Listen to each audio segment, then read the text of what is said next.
Welcome to episode 7 of the Exceptional Leadership Podcast. I'm your host, Matt Hamilton, and I am delighted to have your company with me today.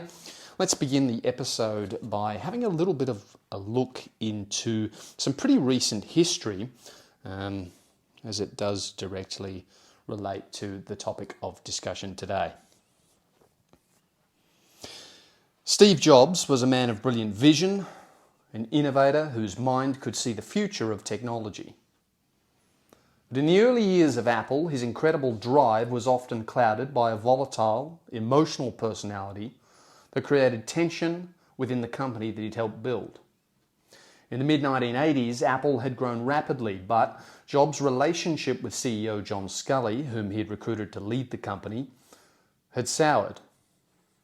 Jobs, frustrated by what he saw as a lack of direction and a divergence in priorities, began clashing with Sculley. His passion and his temper, when combined, were a combustible mix. There were heated arguments, emotional outbursts, and a growing rift. Jobs, in his frustration, often allowed his emotions to cloud his judgment, making him a difficult man to work with. His aggressive, perfectionist leadership style alienated many employees, and the company was no longer the utopian, innovative space that it once was. By 1985, the conflict between Jobs and Sculley had come to a head. Jobs, unable to temper his emotions or to find a way to work with Sculley, was ousted from the company that he'd co-founded. It was a blow not only to his pride, but it shocked the tech world. The company that Jobs had poured his heart and his soul into was now moving forward without him, and his emotional volatility had played a really significant role in that outcome. Jobs left Apple, but the emotional scars of those years lingered. He had built Apple into something revolutionary, but his inability to manage his emotions had cost him not only his position, but also the respect of many who had once admired him.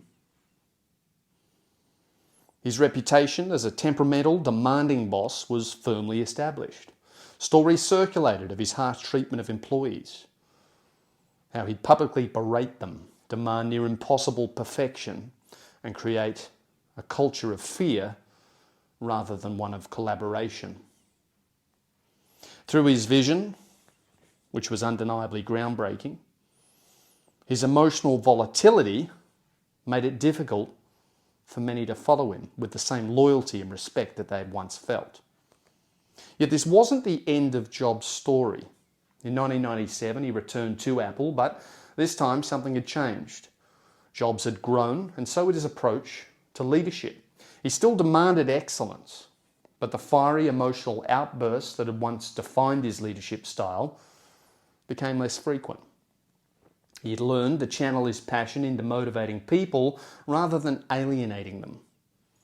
Over time, his incredible vision and his ability to inspire began to shine through, and respect for him was gradually restored. Under his guidance, Apple became one of the most successful companies in the world. In hindsight, Steve Jobs' early years at Apple serve as a powerful lesson that even the most brilliant minds can lose the respect of others if their emotions aren't kept in check. His journey from being a leader known for his temper to one instead known for his vision is a reminder that while passion is essential, it's all about how you manage that passion, and ultimately that determines the kind of leader that you become. So there's a little excerpt on Steve Jobs. I'm sure many of you actually knew that.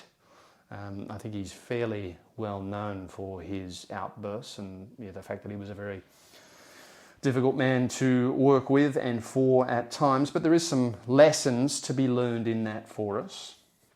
And I think the biggest lesson in that for me is the principle that anger, and really we could say negative emotion in general, and the inability that you might have to control that as a leader, the principle of that is that it is seen as a weakness. And it's unbecoming of a leader.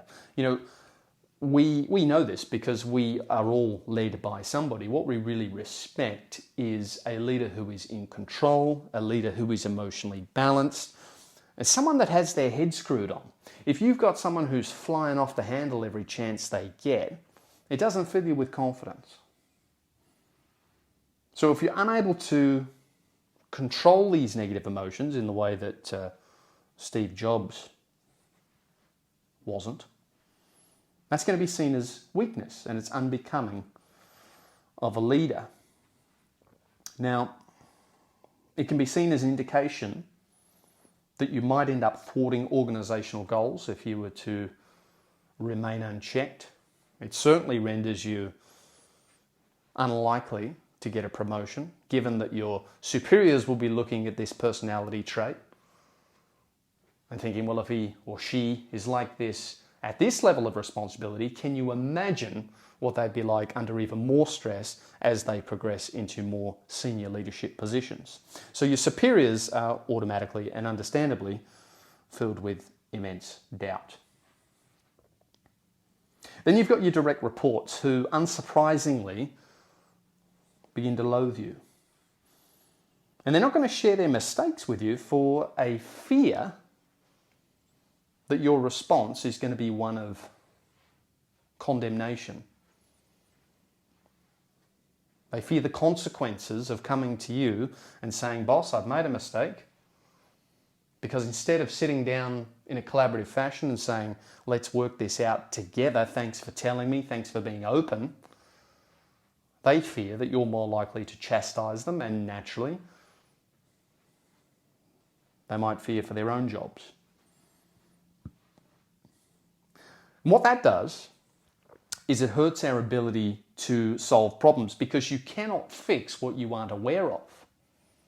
An old boss of mine, he taught me a hell of a lot. He said, the only problems that I get grumpy about are the ones that you don't tell me about. And I understood very clearly what that meant at the time. Even if I didn't think that something was particularly consequential or important, I would bring it to him because I knew that he would rather know about it than not, and make that determination for himself as to whether it was something that he wanted to know about or not. And that always left me feeling very supported. So that is the approach that I take with my direct reports. Guys, please tell me if you are concerned about anything, or if you see a problem on the horizon, or if you've made a mistake. I'm not going to jump down your throat. I'm not going to bite your head off. If you've messed up, let me know. So there's that. Your direct reports will not make you aware of problems as they arise, and because you don't know what's happening, you're unable to respond in a timely fashion. Now, on a personal level, I, and I'm sure all of you, have seen this play out in real time with someone that we know.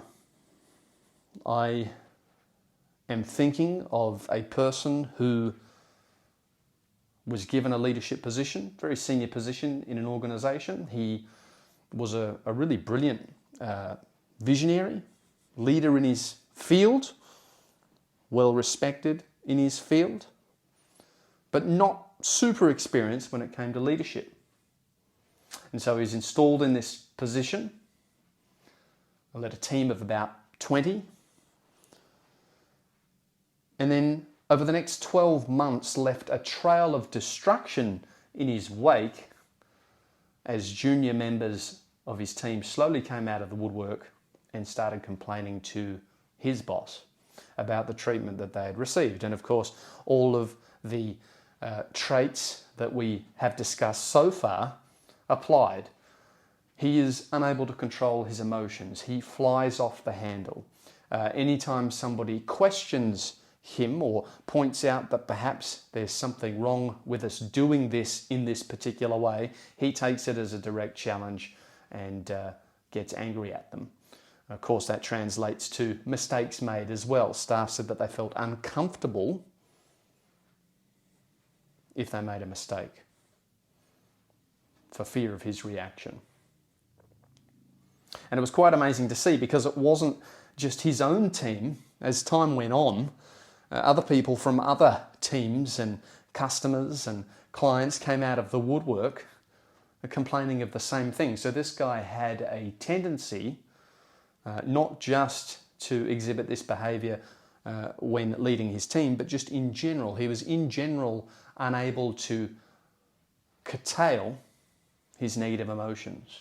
He had poor emotional self-control. And what ended up happening was that he lost his leadership position because he was deemed unfit to continue. And that damaged his reputation. And you don't want to find yourself in that situation.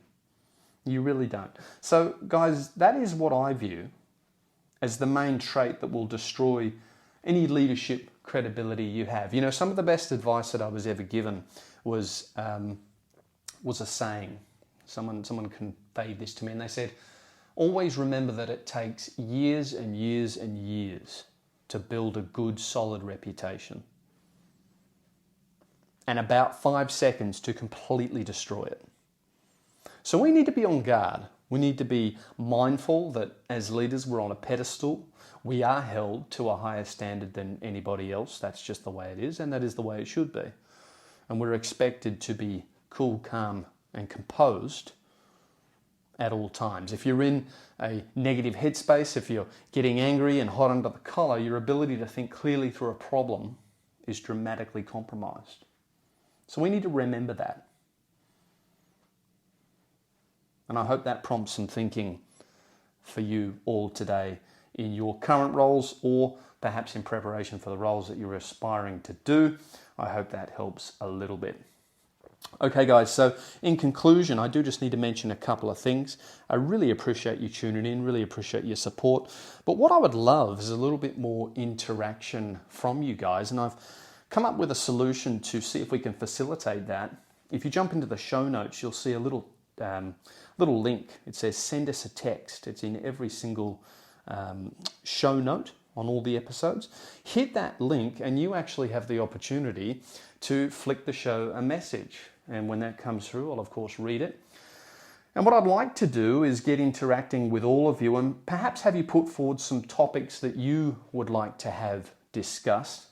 And if it's a good topic and I can make it work, I'll give you a shout out on the next episode and thank you for your input.